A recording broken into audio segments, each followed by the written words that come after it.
വയനാടിനെ രക്ഷിക്കുവാൻ വേണ്ടി കേരള സമൂഹം മലയാളികൾ മൊത്തം ഒന്നിച്ചു നിൽക്കുന്ന സമയം. മുഖ്യമന്ത്രിയുടെ ദുരിതാശ്വാസ നിധി അവർക്ക് വലിയ ഒരു ആശ്വാസമാണ്. എല്ലാവർക്കും ഒരുപക്ഷെ മുഖ്യമന്ത്രിയുടെ ദുരിതാശ്വാസ നിധിയിലേക്ക് പണം കൊടുക്കുവാനോ അല്ലെങ്കിൽ നേരിട്ട് അവിടെ ചെന്ന് സഹായിക്കുവാനോ സാധിച്ചു എന്ന് വരില്ല. അങ്ങനെ ഉള്ള ആളുകൾക്കും അവരെ സഹായിക്കുവാൻ ചെയ്യാൻ കഴിയുന്ന ഒരു ചെറിയ കാര്യമുണ്ട്. ഇത് ഉറപ്പായിട്ടും നിങ്ങൾക്ക് ചെയ്യാൻ പറ്റുന്ന കാര്യമാണ്. അതുകൊണ്ട് ഈ വീഡിയോ സ്കിപ്പ് ചെയ്യാതെ മുഴുവനും കാണുക. തങ്ങളുടെ പ്രധാന വരുമാന മാർഗമായിരുന്ന കൃഷിയുമായി മുന്നോട്ട് പോകുവാൻ ഒരുപക്ഷെ സാധിക്കാതെ വന്ന ഘട്ടത്തിൽ ടൂറിസവുമായി ബന്ധപ്പെട്ട് വയനാട്ടിലെ ജനങ്ങൾ തങ്ങളുടെ ജീവിതത്തെ ക്രമപ്പെടുത്തി കൊണ്ടുവരികയായിരുന്നു. റിസോർട്ടുകളിലെയും ഹോം സ്റ്റേകളിലെയും ഹോട്ടലുകളിലെയും ജോലി, സ്വയം തൊഴിൽ സംരംഭങ്ങൾ, ബിസിനസ്സുകൾ, വാണിജ്യ സ്ഥാപനങ്ങൾ, വഴിയോര കച്ചവടങ്ങൾ, ടാക്സി വാഹനങ്ങൾ തുടങ്ങി ടൂറിസവുമായി ബന്ധപ്പെട്ട വിവിധ മേഖലകളിലെ പ്രവർത്തികളിൽ ഏർപ്പെട്ട് വയനാട്ടുകാർ തങ്ങളുടെ ജീവിതം വളരെ അധികം മെച്ചപ്പെടുത്താൻ ആരംഭിച്ചതാണ്. കേരളത്തിലെ പിന്നോക്കം നിൽക്കുന്ന ജില്ലകളിൽ ഒന്നുകൂടിയാണ് വയനാട്. അങ്ങനെ ടൂറിസവുമായി ബന്ധപ്പെട്ട് പുരോഗമിച്ചു കൊണ്ടിരിക്കുന്ന സമയത്താണ് സ്വിച്ചിട്ടതുപോലെ വയനാട് നിലച്ചിരിക്കുന്നു. വയനാട് മൊത്തത്തിൽ യുദ്ധമൊഴിഞ്ഞ ഒരു ഭൂമി പോലെ ആയിക്കഴിഞ്ഞു. പൂരം കഴിഞ്ഞ പൂരപ്പറമ്പ് പോലെ നിശ്ചലമാണ് വയനാട്. തൊഴിലും വരുമാനവുമില്ലാതെ ആളും ആരവുമില്ലാതെ ഒറ്റപ്പെട്ടു പോയിരിക്കുന്നു മൊത്തം വയനാട്ടുകാർ. ദുരന്തം ബാധിച്ച സ്ഥലമല്ല, ഇത് മൊത്തം വയനാടിനെ തന്നെ ബാധിച്ചിരിക്കുന്നു. ദുരന്ത ബാധിതരെ സഹായിക്കുവാൻ വേണ്ടി നമ്മുടെ സർക്കാരും സംഘടനകളും എല്ലാം മുന്നോട്ട് വന്നിട്ടുണ്ട്. പക്ഷെ അത് മാത്രം പോരാ. മൊത്തത്തിൽ നിലച്ചുപോയ വയനാടിനെ സംരക്ഷിക്കുവാൻ വേണ്ടി നിങ്ങൾക്ക് ചെയ്യാവുന്ന ഒരു കാര്യമുണ്ട്. ദുരന്തം ബാധിച്ചത് വയനാട് ജില്ലയുടെ അറ്റത്തുള്ള ഒരു ചെറിയ പ്രദേശത്തെ മാത്രമാണ്. ബാക്കി വയനാട് മുഴുവനും പഴയ വയനാടായി തന്നെ അവിടെയുണ്ട്. ഇത് പലർക്കും മനസ്സിലായിട്ടില്ല.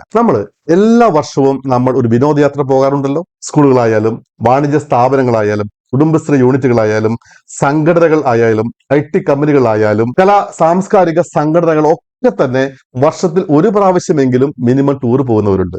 വർഷത്തിൽ 2 അതിൽ കൂടുതലോ പോകുന്ന ആളുകളുമുണ്ട്. അങ്ങനെയാണെങ്കിൽ ഈ വർഷത്തെ നിങ്ങളുടെ കുടുംബസമേതമുള്ള വിനോദയാത്രയോ സംഘടനകൾ വഴിയുള്ളതോ സ്കൂളുകൾ വഴിയുള്ള വിനോദയാത്രകളോ എന്തുകൊണ്ട് വയനാട്ടിലേക്ക് ആക്കിക്കൂടാ? വയനാട് ചുരവും പൂക്കോട് ലേക്കും ബാണാസുര ഡാമും കുറവദ്വീപും തിരുനെല്ലിക്കാടുകളും ക്ഷേത്രവും തോൽപ്പെട്ടിയും മുത്തങ്ങയും ഇടക്കൽ ഗുഹയും കാരാപ്പുഴ ഡാമും തുടങ്ങി എല്ലാം പഴയ പോലെ തന്നെ അവിടെയുണ്ട്.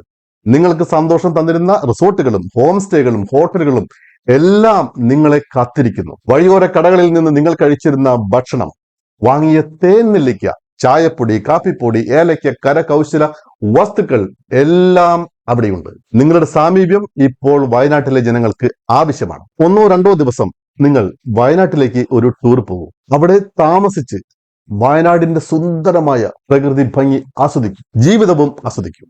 അങ്ങനെ അവിടെ നിങ്ങൾ ചെലവഴിക്കുന്ന ആ പണം മാത്രം മതി. പഴയതല്ല, അതിനേക്കാൾ ഉശിരുള്ള, അതിനേക്കാൾ സുന്ദരിയായ വയനാടായിട്ട് അത് മാറും. അവിടുത്തെ ജനങ്ങളുടെ ജീവിതവും അവിടുത്തെ മുഴുവൻ ജനങ്ങളുടെ ജീവിതത്തെയും മാറ്റിമറിക്കാൻ ഒരുപക്ഷെ നിങ്ങൾക്ക് സാധിക്കും. എനിക്കും നിങ്ങൾക്കും പ്രത്യേകിച്ച് വലിയ ചെലവൊന്നുമില്ലാതെ ചെയ്യാൻ കഴിയുന്ന ഒരു കാര്യമല്ല ഇത്. ഞാൻ എന്റെ ഒരു വീഡിയോ പോലും നിങ്ങളോട് ഷെയർ ചെയ്യാൻ ആവശ്യപ്പെടാറില്ല. പക്ഷെ നിങ്ങൾ ഷെയർ ചെയ്യണം. വയനാടിനെ സംരക്ഷിക്കുവാൻ വേണ്ടി കേരളത്തിലെ ഓരോരുത്തർക്കും വയനാടിനെ പഴയ വയനാട് അല്ലെങ്കിൽ അതിനേക്കാൾ പുതുമയുള്ള വയനാടാക്കി നമ്മൾക്ക് എല്ലാവർക്കും ചെയ്യാൻ കഴിയുന്ന കൊച്ചു സഹായങ്ങൾ എന്താണോ അത് നമുക്കെല്ലാം ചെയ്യണം. ഞാൻ പറഞ്ഞത് ശരിയാണ് എന്ന് തോന്നുന്നു. നിങ്ങൾക്കും ഇതിനോട് ഒരു യെസ് പറയുവാൻ ആഗ്രഹമുണ്ട്. ഒരു സിനിമയിൽ പറയുന്നത് പോലെ നിങ്ങൾ നോ പറഞ്ഞാൽ ഇവിടെ ഒന്നും സംഭവിക്കാൻ പോകുന്നില്ല. പക്ഷെ ഈ കാര്യത്തിൽ നിങ്ങൾ ഒരു യെസ് പറഞ്ഞാൽ, അത് നടപ്പിലാക്കിയാൽ അതൊരു ചരിത്രമായിരിക്കും. വയനാട് പുനർജീവിക്കും. താങ്ക്